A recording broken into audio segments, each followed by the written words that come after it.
התחלנו לעבוד מהבית, אופק לא היה בתוכניות, כן? כן. הוא היה חוזר מהבסיס כזה, ב-11 בבוקר, הג'ובניק כזה, לא משנה.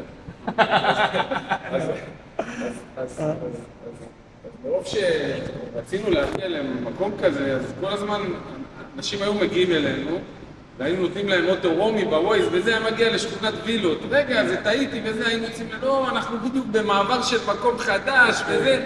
אתה יודע, רואים אותנו, רואים את האוטו, כי זה לא פשוט לבן אדם שהוא מגיע לסוכנות ופתאום זה בית, רגע, מישהו פה רוצה לעבוד עליי, אז מחליפים איזה מילה עם הבן אדם, הוא מבין שהוא במקום טוב.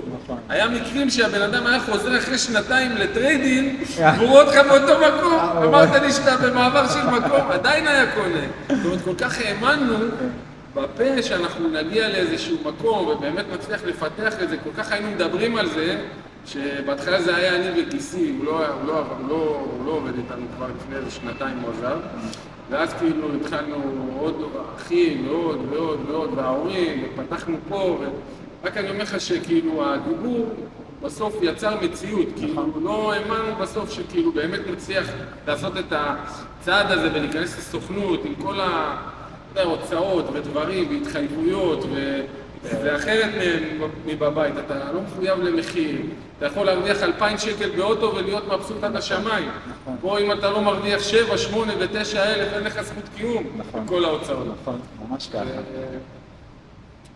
זה אצלך... ממש דומה לי. אני מתחת לבית גם הקמתי סטודיו,